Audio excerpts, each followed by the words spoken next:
The Utah Jazz have signed yet another player to the roster at the expense of somebody else, and in this case, he will be on a two-way contract. He is an interesting prospect that hasn't quite found his footing in the league just yet, but who's to say that he can't have some promise and find his way into the rotation with the Utah Jazz? That person is Oscar Tshiebwe. And that is how his last name is pronounced in Jamaican, though it has a different pronunciation in French. However, he finds it to be the easiest to be pronounced that way because in America, it's just easier to say it that way. And since that's where he ended up playing most of his high school and then consequently his college and beginning of his professional career, that's just what he ended up picking to stick with. With that being said, it's your boy Ray Hoops. If you're new to the channel, go ahead and smash that like button, subscribe, turn on post notifications. I do this just about every day. And we're going to detail what exactly he means to the Utah Jazz as a prospect and who the casualty was in order to add him to the roster.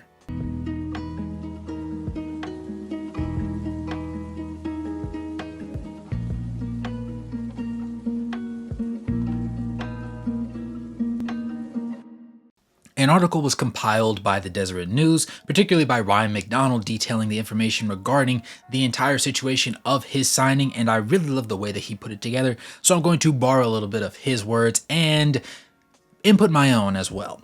With that being said, he's been listed as being roughly 6'8", 255 pounds, give or take a few, and he's on a two-way contract now. They ended up actually waiving Taevion Kinsey, who played surprisingly well in the Summer League.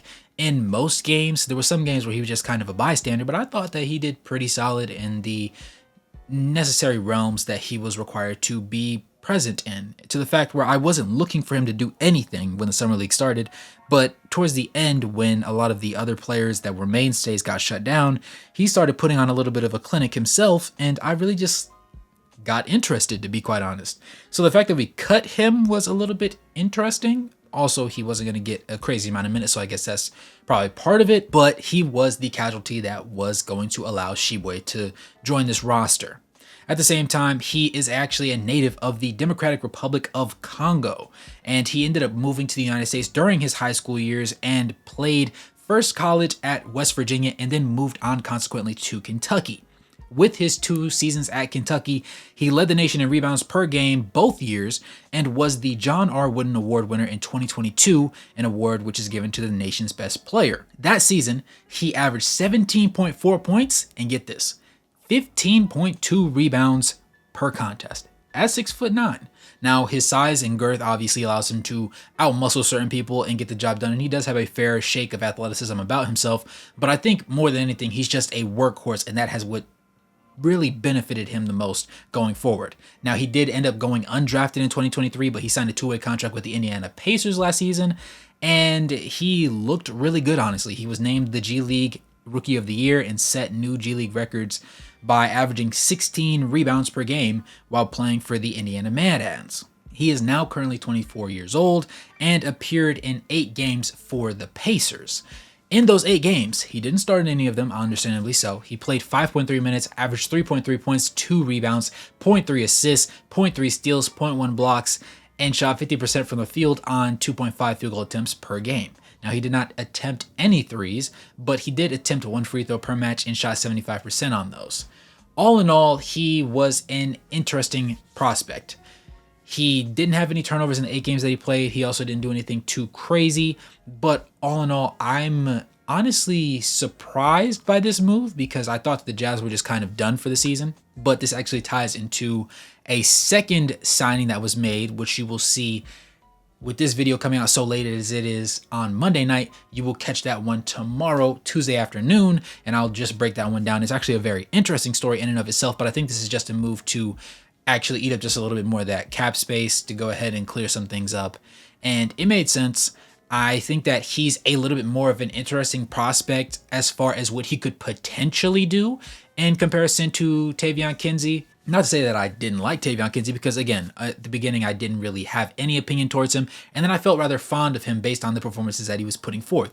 Defensively, he wasn't terrific, but offensively, he showed a lot of promise. So the fact that we ended up cutting him for Oscar Tshiebwe really made things interesting, and I think that the biggest part to focus on is going to be his rebounding prowess. One thing that we saw with guys like your Walker Kesslers was just the lack of tenacity on the boards. Yes, he's capable of getting boards because he's tall, but a lot of times it didn't look like he was mad at the glass. He wasn't a glass eater. He wasn't attacking the boards with a certain level of ferocity that we would have loved to see. And I think that Oscar Tshiebwe is more of an embodiment of that raw emotion and power in and of itself. The fact that he averaged 16 rebounds in the G League last year is good enough to make me feel comfortable in saying that. Yes, being able to do it at the college level is important, but the G League is a step above college level where a lot of guys are trying to get actual contracts with the big teams or just trying to find a way to stay at that level and play professional ball in a city that they enjoy in America. I think with Tshiebwe, it's going to be coming down to how many minutes are available for him because, as you know, we still have Kyle Filipowski, we still have Larry Markkinen, we still have Walker Kessler. We have a interesting front court rotation, and we're kind of up in arms about what we're going to do. Drew Eubanks is supposed to be added to the roster, but we don't know what his exact contract details are. But nevertheless, there's a lot of bodies up there, so the question becomes, with him being on a two-way contract, will he still get most of his minutes with, in this case, the SLC Stars, or do you think that he'll kind of split more time, or will it be a situation where since the Jazz are going to be tanking the majority of the year, they just go ahead and have him stashed down there playing some minutes, and then about halfway through the season, right there around the trade deadline, you pull him up and then just let him run free? Because I could also see that happening. Now, the Utah Jazz main roster, I believe, has 14 players at this current moment because of this, as they ended up cutting Taevion Kinsey to make space for him. So it's going to be interesting to see what they do going forward. I don't expect any more, trades, any more interesting deals to be made, anybody to get cut, anybody to get added. I think that's long gone. And again, I would have said that yesterday, but clearly Tshiebwe changed quite a few people's minds with his performances last year in the G League, and rightfully so, with him winning G League Rookie of the Year.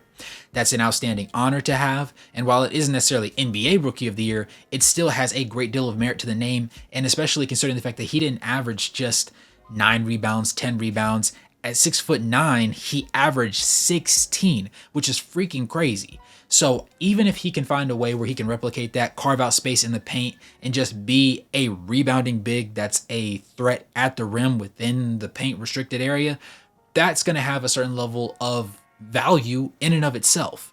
And while he isn't an amazing rim protector like we would expect Walker Kessler to be, he still isn't necessarily a slouch on the defensive side of the ball. I mean, any big willing to go out there and bang it out and guarantee you double-digit rebounds every night is somebody that's going to be a workhorse, because rebounding is not fun, it's not pretty, it's not appreciated, but it helps win games. And the fact that he's willing to do it at such a high rate, I actually feel like this is a move that has a similar floor, I guess, to Taevion Kinsey, because yes, Taevion Kinsey at worst was just going to be a guy that sits on the bench, right?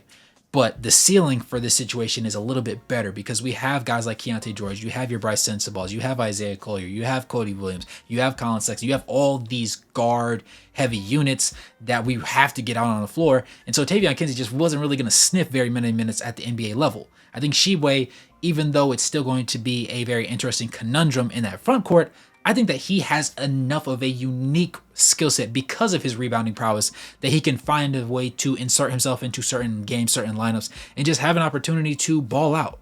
And I'm not going to sit here and say, oh, he's going to be an all-star, he's going to be the next Clint Capella. That's a little bit of high praise for him, honestly. But even saying that, I think, would be a little bit of hyperbole. So I'm not going to go that far. But I do expect him to have a genuine opportunity, especially with the team tanking this year, to show what he's capable of. And if at the end of this season, between the G League and his regular season games, he shows enough to be a viable threat rebounding, even if he becomes just a situational piece who plays in certain series once we're in the playoffs, but can't play in other ones because he's just outmatched, he can't play well defensively against certain matchups, and they're going to end up exploiting him. Whatever the case may be, I think that would be a very positive to have. And I think that Taevion Kinsey wasn't necessarily that character. And I could be completely wrong about that. And hopefully another team does give Taevion Kinsey the opportunity to play for them. But in any event, I am intrigued by this move. I don't like this move. I don't love this move, but I am intrigued. They have my interest, and I'm looking forward to see what he ends up doing, both in the G League with the SLC Stars and on the main roster in the event that he plays more than the sample size of minutes that he had last year with the Indiana Mad Ants. But let me know what you guys think in the comments below. As always, I'm interested to hear what you have to say. Go and smash that like button, subscribe, turn on post notifications, become a member of the channel, or drop a donation to help support the content. And as always, good morning, good evening, and good night, no matter where you're on the globe watching. Thanks for tuning in, and I'll catch you guys in the next one. Peace.